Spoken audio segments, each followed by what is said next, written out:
Welcome back, ladies and gentlemen. Today we're going to take a step back and do something a little bit different and have a bit more of a chat specifically about the characters in the game. Now we're starting to get quite a lot of 5-star characters through the Chronicle events, but I think what we are lacking is a little bit more of an addition of some of those 3 and 4-star characters to help build out our roster.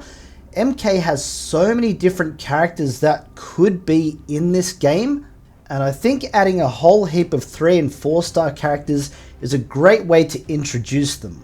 But rather than just naming every character that isn't currently in the game, I've come up with my own top 10 characters that I think would do really well in Onslaught. So without further ado, let's get into the countdown, and we're going to kick things off with number 10, and the first character that I want to talk about is Sector. Now, Sector is obviously the only cyborg that was not included with the other ones. We do have Cyrax, we do have Smoke, but Sector for some reason was left out. Now, I think given the synergy that team has, he would be a great addition to this game. And when you talk about some of the better attackers or snipers in the game, Sector would definitely fit in that category, especially with his missiles. He could even get in close with his teleport uppercut, and his special move could definitely be that homing missile that perhaps is unblockable. But on top of all of that, he is one of the older characters of the franchise, so I think a lot of fans would really like to see him included in the game. But now let's move on to number 9, and this guy is someone that fans have been screaming for to be added into Mortal Kombat for quite a long time. We rarely get to see him, let alone use him. And of course, I'm talking about one of the original bosses from MK2, and that is Kintaro. For some reason, this guy keeps getting excluded from games. I don't really understand why. He was a really good boss back in MK2, and fans are always asking for this guy to be included with every single game. And I know that he doesn't always fit into the stories that they're trying to tell, but Onslaught is the perfect opportunity for them to include him in one of these games. And let's be honest, as a player, as if you wouldn't want to see this guy walking across the battlefield destroying your opposition. But let's keep this countdown going, and in the number 8 position, I've chosen someone that isn't necessarily a fan favorite, but in the way that Onslaught works, I think they could work really, really well, and that is Ferrator. Now, MKX brought us a whole heap of new characters into the franchise, a lot of new concepts, and one of the more interesting ones was Ferrator. However, I don't think fans really took to the playstyle that well. He was a little bit slow to use, but in Onslaught, he could really take on a completely different role. You could imagine this big hulking beast taking up so much damage on the battlefield, meanwhile being able to throw his little psychotic Chucky doll Ferra around the place to do lots of damage and wreak a lot of havoc. So if there's ever a way to bring this character back into the game, I think this is the perfect way to do it. So I really wouldn't mind seeing Ferrator included in Onslaught. But moving right along to the number 7 position. Now this character is someone that fans had requested for so long, and finally MK1 delivered the resurgence of Astra. Now we do already have her relic in the game, so why not just go all in and add the rest of the character?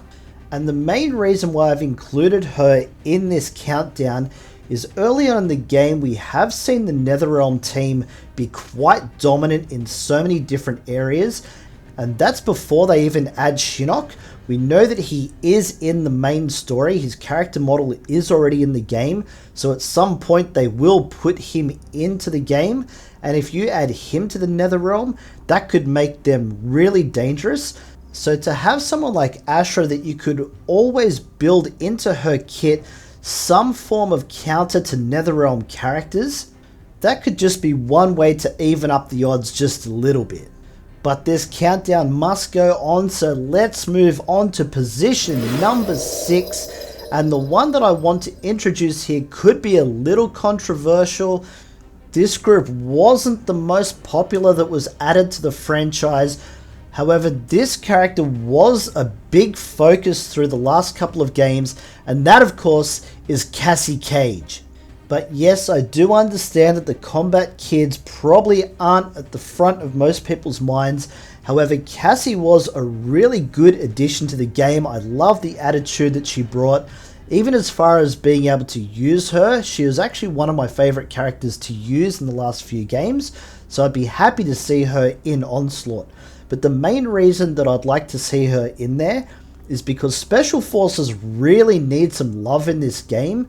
The characters there are okay, but they're not the greatest, they're not getting a lot of use, so you really need someone to bring them together and bring some of that big damage that I'm sure she's capable of bringing. But getting into our top 5 now, and in the number 5 position, we're gonna get a little bit weird. This is definitely one of the more peculiar characters that have ever been created in Mortal Kombat, and that of course is Havoc. Now I know that his emo design probably wasn't the best one, that fans didn't really take to that. I'm sure most people changed that head on him as soon as they possibly could in MK1.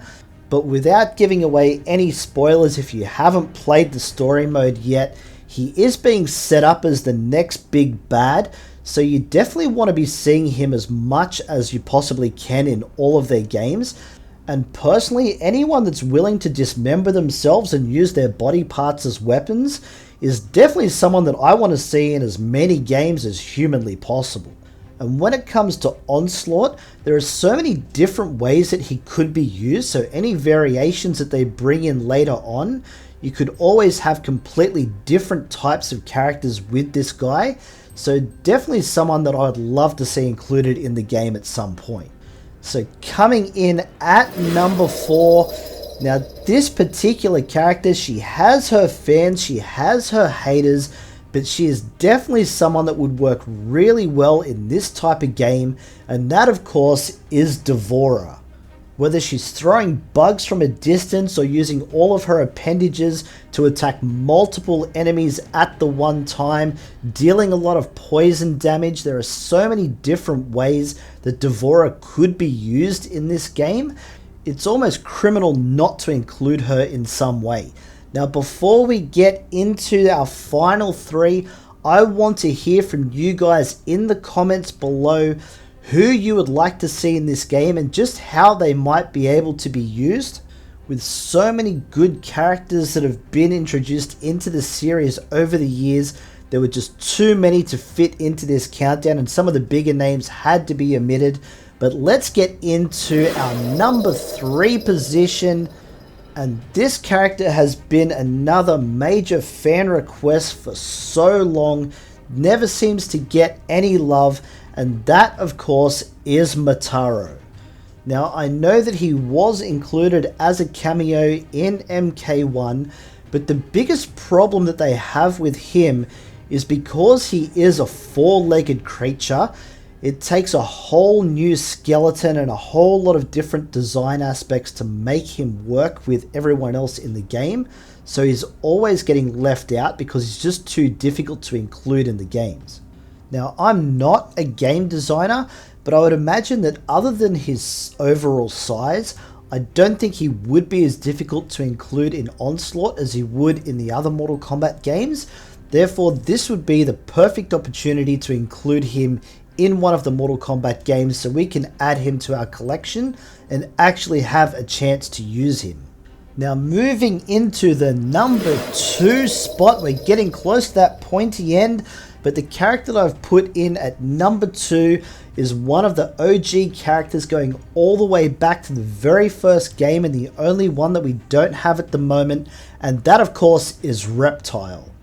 Over the course of his existence, he has had so many different design changes, from the palette combination of Scorpion and Sub-Zero. He even used to have both of their moves combined in the original game rather than having his own moveset, and since then has had so many different looks. He's either a human or a lizard or a combination of both. They've done all kinds of weird things until we got to MK1, where they really found a very unique way of presenting him. so he can blend in as a human, but then his true form is that lizard form underneath, which they were really doing some cool things, the way that he could transform in and out of that form during battle for different maneuvers. But in terms of Onslaught, all of these different designs that he's had over the years mean that he could have so many different variations within this game for so many different types of unique gameplay. But even just having that invisibility out on the battlefield could make him one of the best assassins in the game, especially if you can't target him while he is invisible. He may not always be people's favorite characters, but every time he is left out of a game, there are so many complaints that he's not there, even if people aren't going to use him. He's just one of those characters that you have to include in this game. But the moment you've all been waiting for, coming in the number 1 position, this guy has been around for so long, always a fan favorite. Everyone will want this guy in the game at some point. Can I get a drum roll, please?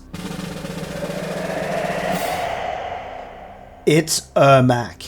And yes, one of the most popular characters in Mortal Kombat history. So many players love using this guy for so many different reasons. He is another one that's had a lot of different design changes over the years, and his most recent design change will be included as a DLC for MK1 in a couple of months' time. So there is every chance that we could see him around the same time included into Onslaught. And his telekinetic abilities could really do so many different things in a game like this. But just from a fan service point of view, you really have to include this guy in the game, because just like Reptile, if he is not included in one of the games, people are in an uproar that he wasn't included. So what do you guys think of my top 10 characters to be included in Onslaught? Let me know in the comments below. If you'd like to support the channel, a super thanks would be very much appreciated. Other than that, guys, like and sub, you know the deal. We got plenty more Onslaught coming your way. Don't miss out, and we'll catch you in the next one.